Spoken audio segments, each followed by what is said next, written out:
హల్లెలూయా. మన ప్రభు అయిన యేసుక్రీస్తు నామమున మీ అందరికీ వందనాలండి. అందరూ బాగున్నారు కదా? ప్రభు ఉచితమైన కృపను బట్టి మనం సజీవులుగా ఉన్నాం కదా. కాబట్టి కృతజ్ఞతగా స్తోత్ర ప్రార్థనలో దేవుని మాటలు ధ్యానం చేద్దాం. ఈరోజు మనం 1 పేతురు పత్రికలోని 2వ అధ్యాయము 17వ వచనాన్ని పరిశీలించుదాం. అందరినీ సన్మానించుడి, సహోదరులను ప్రేమించుడి, దేవునికి భయపడుడి, రాజులను సన్మానించుడి అని ఉంటుంది కదా. అంటే అక్కడ మొత్తాన్ని ఆలోచన చేస్తే గౌరవం అనేది కనపడుతూ ఉంటుంది. అంటే ప్రతి ఒక్కరిని రెస్పెక్ట్ చేయాలి, ప్రతి ఒక్కరిని మనం ప్రేమించాలి, ప్రతి ఒక్కరిని మనం సన్మానించాలి, దేవునికి భయపడాలి.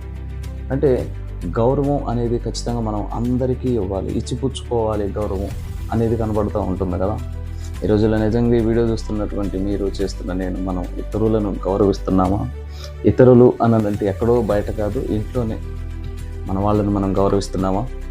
మన తల్లిదండ్రులను గౌరవిస్తున్నామా? మన తోబుట్టులను మనం గౌరవిస్తున్నామా? మన సహోదరులను, స్నేహితులను, మన కుటుంబ సభ్యులను మనం గౌరవిస్తున్నామా? పరిశీలన చేసుకోండి. గౌరవం అనేది ఎలాంటిది అంటే మనం ఎంత స్థాయిలో ఉన్నాం అనేది కాదండి, అది మనం ఎంత ఒదిగి ఉంటున్నాము, ఎంత ఉపకారాలు జ్ఞాపకం చేసుకుంటున్నాము అనే దాని మీద బేస్ అయి ఉంటుందండి. తాడి చెట్టు ఉంది ఉదాహరణకి. తాడి చెట్టు చాలా ఎత్తు ఎదుగుతూ ఉంటుంది, కానీ దాని కింద ఎవరు కూడా నీడ గురించి దాని కింద ఎవరు ఉండరు.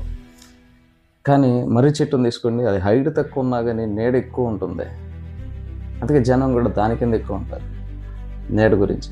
కాబట్టి మనం ఎంత ఎత్తుకు ఎదిగినా కానీ, మనం ఎంత హై స్టేటస్లో ఉండొచ్చు, కానీ మనం ఇతరుల పట్ల గౌరవం కలిగి ఉండాలంటే, ఇతరులకి నీకంటే చాలా తక్కువ వాళ్ళు కావచ్చు, లేదా నీకంటే చాలా ఎక్కువ వాళ్ళు కావచ్చు, గౌరవం ఇవ్వాలి. మనం ప్రతి ఒక్కరికి ఇచ్చిపుచ్చుకోవాలి గౌరవం అనేది. కాబట్టి వీడియో చూస్తున్నటువంటి మీరు దయచేసి ఒకసారి పరిశీలన చేసుకోండి. మనం ఇతరులను గౌరవిస్తున్నామా? మనం ఇతరులకు గౌరవాన్ని ఇచ్చిపుచ్చుకోగలుగుతున్నామా?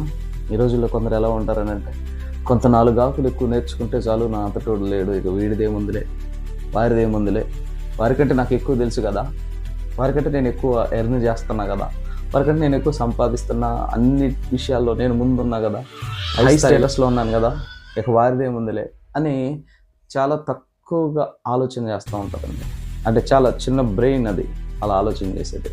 ఎప్పుడైనా గుర్తుపెట్టుకోండి, మనం ఎంతగా గౌరవిస్తామో అంతగా గౌరవించబడతామండి. అందుకే ఎంతగా తగ్గించుకుంటామో అంతగా హెచ్చింపబడతాం. కాబట్టి గౌరవం ఇద్దాం, తిరిగి అదే గౌరవాన్ని పొందుకుందాం. దేవుడు అట్టి కృప మనందరికి దయచేయగాక. ఆమేన్.